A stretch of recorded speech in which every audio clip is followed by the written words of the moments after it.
My brother's girlfriend accused me of something heinous, and my family believed her and kicked me out. They realized their mistake 3 years later and reached out, begging for forgiveness. My life came crashing down because of a false accusation from my older brother's girlfriend. I grew up in one of those redneck suburbs with my parents and brother. 2 of us had a missing tooth. Our wardrobes consisted of checker shirts, and we all wore those silly little straw hats. Dad worked as a postal carrier, and Mom was a receptionist at a dental practice. When we were kids, Marcus and I were pretty tight. We'd spend countless hours building forts in the woods behind our house, riding bikes around the neighborhood, and creating elaborate board games from scratch. I looked up to him and loved him with my whole heart. But as we got older, everything changed. Marcus was always the golden child, honor roll student, soccer team captain, everything. Meanwhile, I was the laid-back type. Decent grades, solid friend group, very nonchalant. I was more interested in my hobbies than academic achievements. This difference became a wedge between us as we entered our teen years. By the time Marcus left for university, we barely spoke. He got into an excellent school across the country on an academic scholarship, while I stayed local and took classes at the community college. After graduation,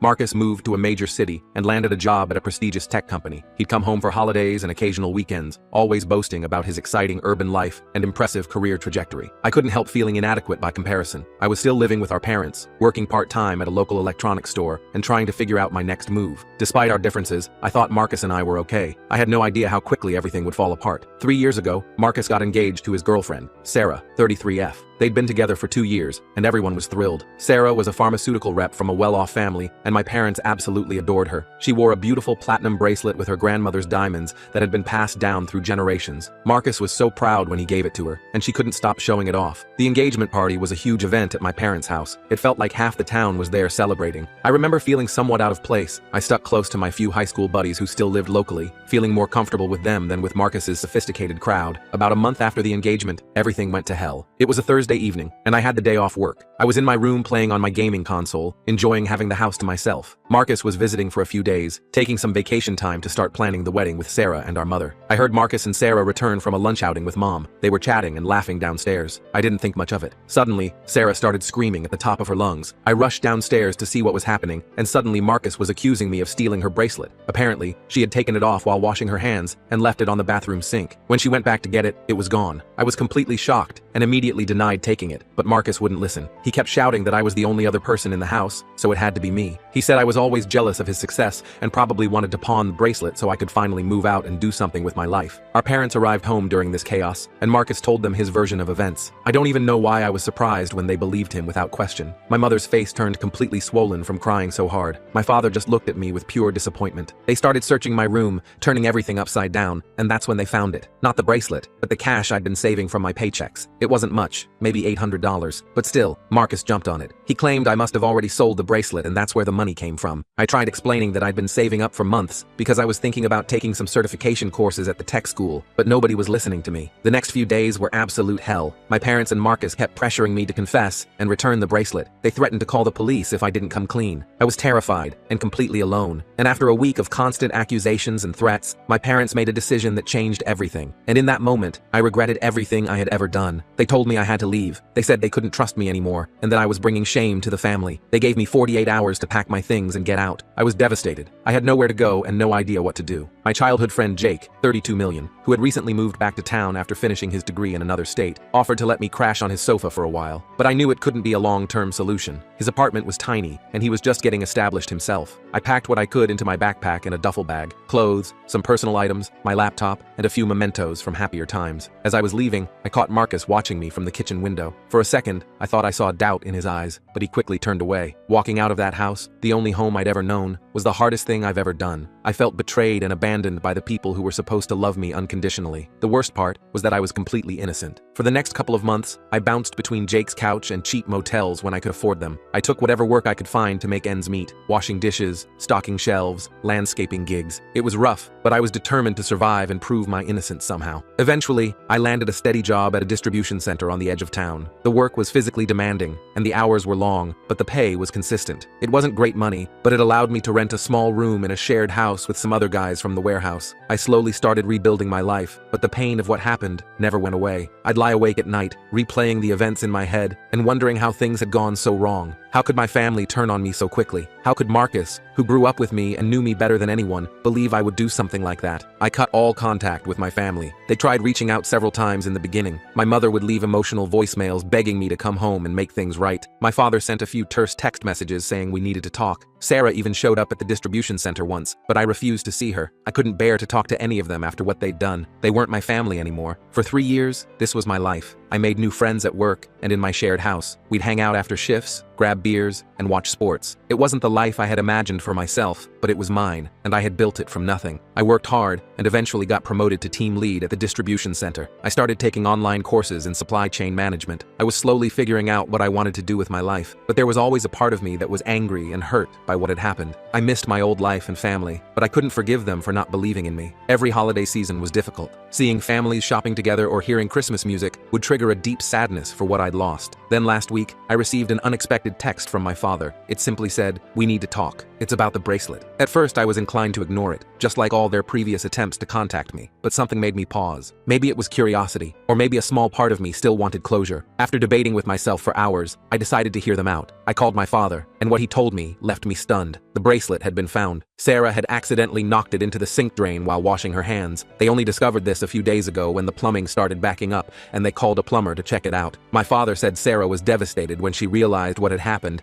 and that I had been telling the truth all along. He said they all felt terrible about what they'd done to me and wanted to make things right. I hung up the phone, feeling a whirlwind of emotions. On one hand, I felt vindicated. I had been telling the truth all along, and now everyone knew it. But I was also furious. I was angry that it took 3 years to discover the truth, that I'd missed out on so much time with my family, and that I'd struggled alone for so long when I'd done nothing wrong. Now I'm at a crossroads. My family wants me to come back. They say they want to make amends. Marcus has been calling and texting nonstop, begging for forgiveness, but I'm not sure I can forgive them. They threw me out without hesitation, chose to believe the worst about me, and left me to fend for myself for 3 years. Part of me wants to tell them all to go to hell and let them live with the guilt of what they did to me. But another part misses my old life and wonders if there's any way to rebuild what we lost. I don't know what to do. Should I give them a chance to make amends, or should I continue with the life I've built for myself without them? I'm torn and could use some outside perspective on this whole mess. Update 1. It's been a week since my original post, and a lot has happened. I want to thank everyone for their advice and support. It really helped me sort through my feelings and decide what to do. After much deliberation,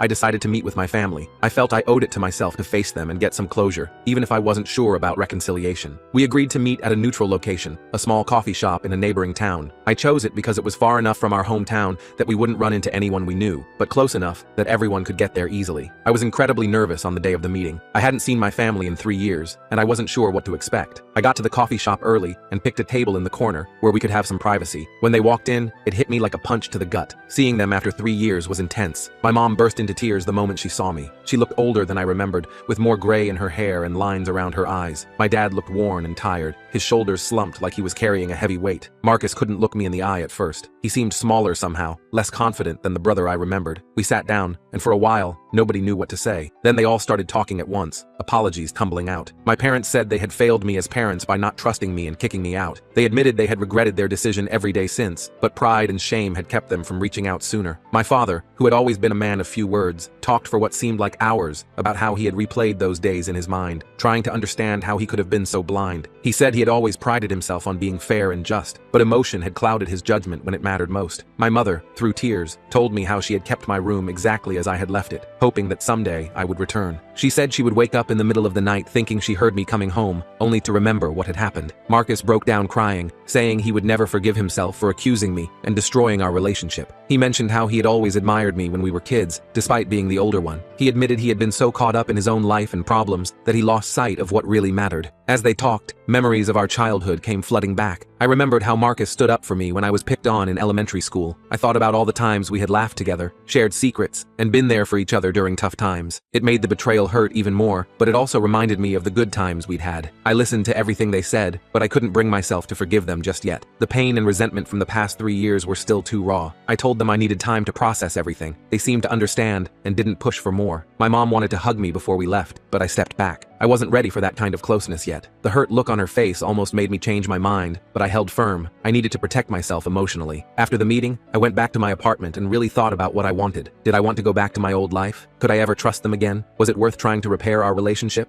I realized that while I missed having a family, I had also grown tremendously in the past 3 years. I had become self-reliant, resilient, and had built a life for myself from scratch. I wasn't the same person they had kicked out 3 years ago. I thought about my job at the distribution center, my online classes, and the friends I'd made. I had worked hard to get where I was, and I was proud of what I'd accomplished on my own. The idea of abandoning that and going back to my old life felt wrong. At the same time, I couldn't deny that seeing my family had stirred up a lot of emotions. Despite everything, I still loved and missed them. I wondered if I could have a relationship with them while still maintaining my independence. After a few days of reflection, I came to a decision. I called my parents and told them that while I appreciated their apology, I wasn't ready to fully reconcile yet. I told them I needed more time and space to heal. I also set some boundaries. I said I was willing to stay in limited contact with them, but I wasn't moving back home or pretending nothing had happened. I told them that if we were going to have any relationship moving forward, it had to be on my terms. They were disappointed but said they understood. They promised to respect my boundaries and give me the time I needed. My mom asked if she could call me once a week to check in, and I agreed, thinking it would be a good way to slowly rebuild trust. As for Marcus, I've decided to keep my distance for now. His actions hurt me the most, and I wasn't ready to forgive him yet. I told him I needed more time before I could consider having a relationship with him again. He was upset,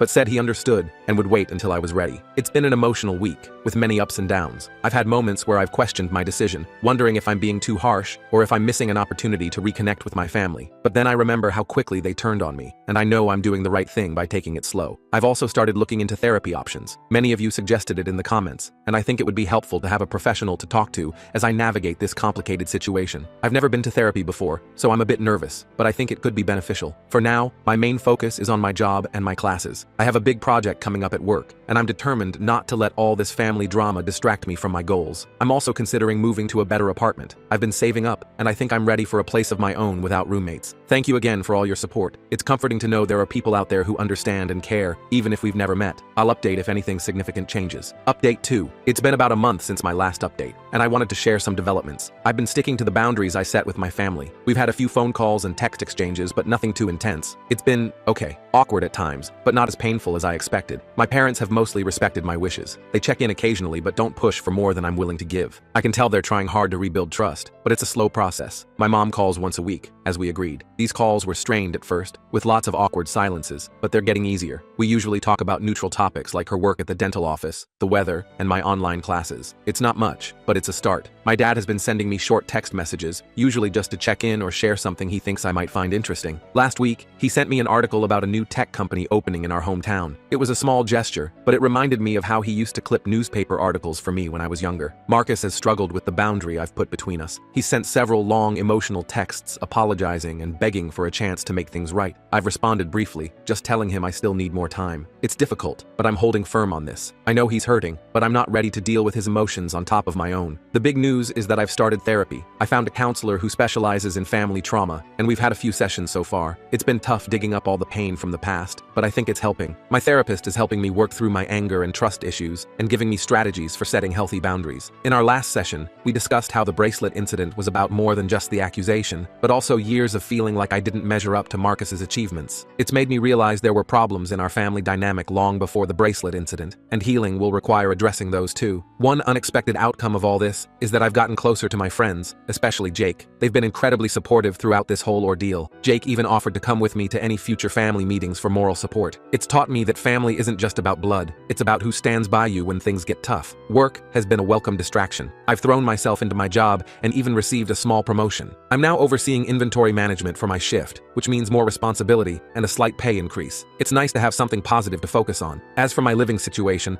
I've decided to stay where I am for now. It's not much, but it's mine, and represents the independence I've worked so hard for. My parents offered to help me find a better place, but I declined. I need to do this on my own. However, I have started seriously considering options for furthering my education. There's a state university about an hour away that offers evening classes. I'm thinking about applying to their business program. It would be a big step, but I think I'm ready for it. Overall, I'm taking things one day at a time. Some days are harder than others. There are moments when I miss the easy relationship we used to have as a family, but then I remember how quickly they turned on me, and I realize I can't rush this process. My therapist says it's healthy to have mixed feelings about everything. She encourages me to be patient with myself and not feel pressured to forgive before I'm ready. We're working on strategies for handling upcoming family gatherings and holidays, which are making me more anxious than I'd like to admit. For now, my priorities are healing and building a life I can be proud of, with or without my family. It's not easy, but I'm hopeful about the future. I'm learning that it's okay to put myself first, and that setting boundaries doesn't make me a bad person. Thank you for your continued support. Your comments and messages have given me strength during this process. It's comforting to know I'm not alone in dealing with family issues like these. Update 3.